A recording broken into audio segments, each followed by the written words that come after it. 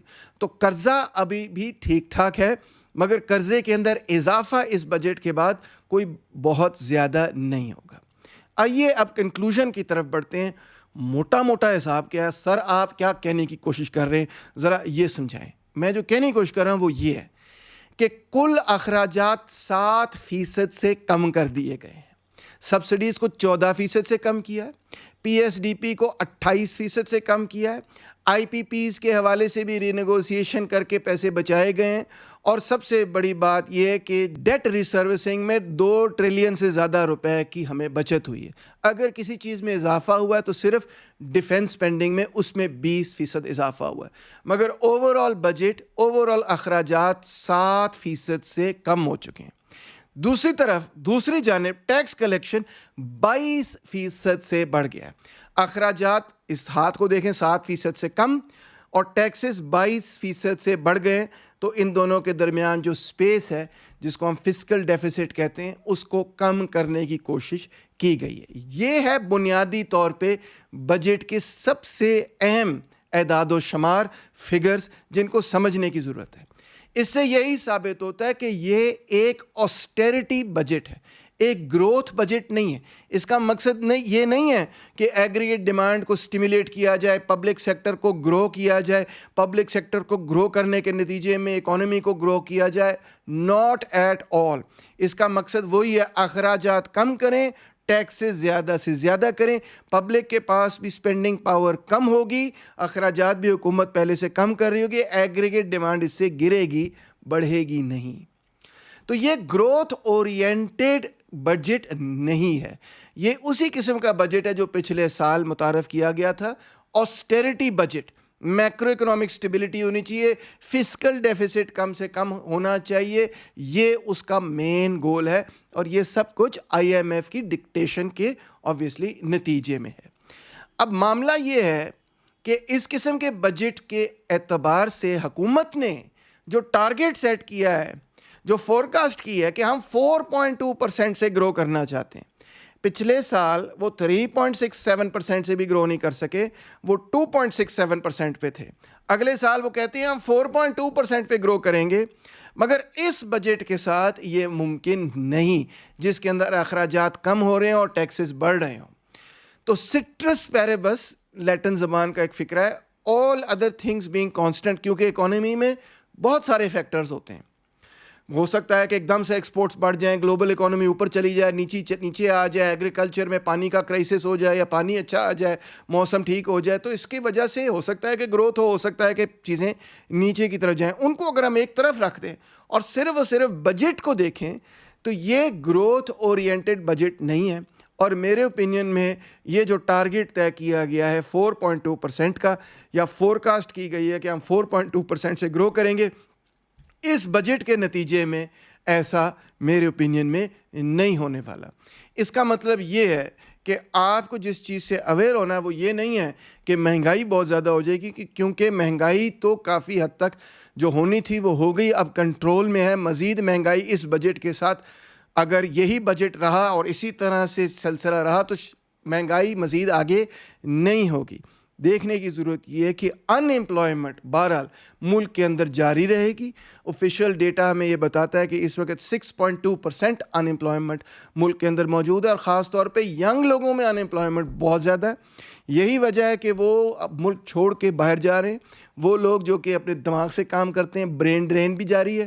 وہ لوگ جو جسمانی محنت کرتے ہیں، برون سے کام کرتے ہیں، برون ڈرین بھی جاری ہے۔ تقریباً 1 ملین بندہ ملک چھوڑ کے جا رہا ہے، پروڈکٹیو ورکر ملک چھوڑ کے جا رہا ہے، کیونکہ یہاں پہ گروتھ نہیں ہے، کیونکہ یہاں پہ ملازمتیں نہیں مل رہی، کیونکہ یہاں پر جابز نہیں مل رہے۔ اس بجٹ کے ساتھ مجھے یہی نظر آ رہا ہے کہ کوئی بہت بڑی گروتھ نہیں ہونے جا رہی، امپلائمنٹ کے ڈیٹا میں بھی کوئی بہت بڑی امپروومنٹ نہیں ہونے جا رہی۔ جو لوگ امپلائڈ ہیں وہ بھی بنیادی طور پہ انڈر امپلائڈ ہیں، ان کی ہو سکتا ہے ایجوکیشن زیادہ اور ان کو تنخواہ اس ایجوکیشن کے حساب سے کم مل رہی ہے، اور یہی وجہ ہے کہ لوگ ملک چھوڑ کے جانا بہتر سمجھتے ہیں۔ بہرحال جی، یہ تھا آپ کے سامنے پاکستان کا موجودہ بجٹ۔ یہ گروتھ اورینٹڈ بجٹ نہیں ہے، یہ آسٹیرٹی اورینٹڈ بجٹ ہے۔ اس کا مقصد یہی ہے کہ انفلیشن کو کنٹرول کیا جائے، فسکل ڈیفیسٹ کو کنٹرول کیا جائے، اور اس میں کوئی بہت تیزی سے ترقی ممکن نہیں ہے۔ بہت شکریہ۔